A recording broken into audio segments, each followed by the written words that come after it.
আমার সংসারটাকে আমি কিভাবে সাজিয়ে গুছিয়ে রাখি, সকাল থেকে আমি কি কি কাজকর্ম করি না করি, আজ সবটাই তোমাদের সঙ্গে শেয়ার করব।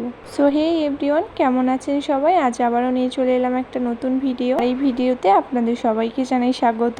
আজ রবিবার, সকাল এখন 8টা।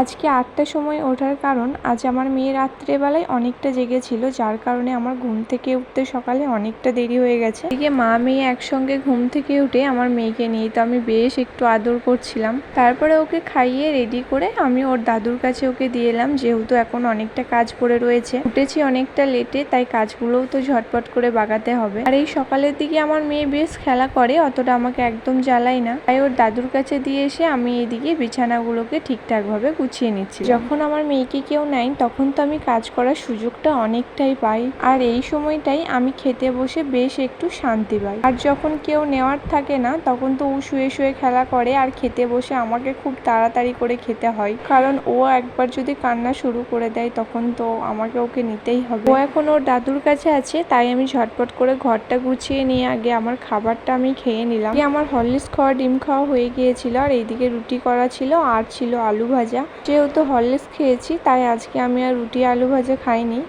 খাওয়া শেষ করে ঝটপট করে আমি ঘরের কাজগুলোকে গুছিয়ে নিচ্ছিলাম। এই যে গ্যাসের মধ্যে এখন আমি রান্না চাপিয়েছি, কারণ গ্যাসের মধ্যে দিলে একটু তাড়াতাড়ি হয়ে যাবে। এখন মা হওয়ার পর অনেকটাই নিজেকে চেঞ্জ লাগে, অনেকটাই চেঞ্জ। এত কিছু কাজকর্ম সবকিছু তাড়াহুড়ো করে করা, তার মধ্যে খাওয়া দাওয়া সবকিছুই যেন অনেকটা চেঞ্জ হয়ে গেছে।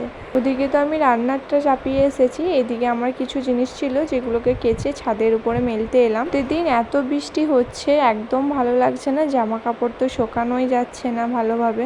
ছাদে তো বেশ হাওয়া দেয়, যার কারণে আমি ছাদের উপরে জামা কাপড়গুলো মেলে গেলাম। এদিকে জামা কাপড় মেলে আসার পর ছাদ থেকে নিচে আসতে দেখি আমার রান্না অর্ধেক হয়েই গেছে। নানি এখন চুলায় রান্না করছিল, তাই নানিকে আমি এখন প্রেসার কুকারটা দিয়ে চলে এলাম, ওখানে নানি বাকি রান্নাটা সেরে নেবে। আমার মেয়ে ওইদিকে ঘুমিয়ে পড়েছে, তাই ওকে শুয়ে দিয়ে আমি এখন আমার বাড়ির কাজগুলো সবকিছু কমপ্লিট করে নিচ্ছি। আমাদের বাড়ির মধ্যে সেরকম ভাবে তো রান্না করা হয় না, তাই সেরকম ভাবে কোনো নোংরা হয় না, তবুও আমি সবটাই চাই যেন সবসময় পরিষ্কার পরিচ্ছন্ন থাকুক, যাতে দেখতেও ভালো লাগে।